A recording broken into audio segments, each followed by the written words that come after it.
Views that matter. Teachers should be the role models of our future generation. We hear you. There's a lot of corruption still taking place. We hear for you. It's helped me a lot. Newsbreak, Lotus FM. Good afternoon. The KZN Science Centre will take another bold step towards bringing science to life this weekend through the rollout of science kits to schools in the eThekwini region. This will be done in partnership with Siemens and the eThekwini Community Foundation. CEO of the centre, Candice Potgieter, says the kits will help bridge the gap between classroom theory and practical application. So it comprises of curriculum-related science equipment and experiments for kids from the ages of about 4 years old till 18. So they get to do things such as electricity practicals and chemistry workshops, and all the tools are in the kits because it's not something that's easily accessible to schools in general. How important is that for practical application of what they learn in the classroom? It's extremely important. Kids learn by seeing, feeling, and also, from a textbook. But if you take out the seeing and the feeling from it, I think that it's very difficult for them to grasp concepts. So I think that it's of utmost importance, and also something that then they can learn for themselves. Because in general, I think that we sometimes need to have that interactivity so that we can learn something on our own, if you know what I mean. Does it also help to bring that subject matter alive in a different way, thus creating interest beyond a primary school level? I think this definitely makes science alive for educators as well as learners, because it really brings what the textbook is to reality. And I think that it shows learners that science is all around them.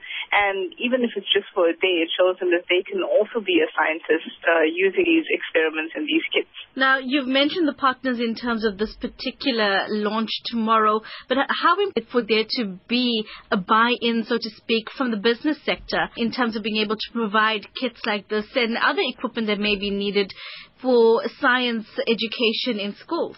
I think that we definitely need a buy-in from corporate companies, because it also means that these learners eventually understand that these companies are employing scientists.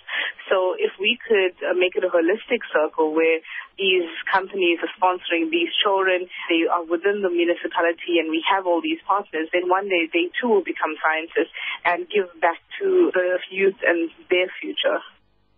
That was Chief Executive Officer of the KZN Science Centre, Candice Potgieter, talking to Newsbreak's Genevieve Lanka. Before Taresh joins us with the sport, Durban columnist and stand-up comedian Masood Bumgard takes to the stage in his debut solo stand-up comedy venture, Tunes and Tunes.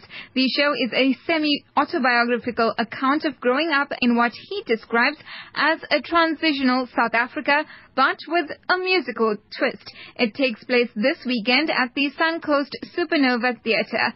Bumgard gives us a sneak preview of what audiences can expect.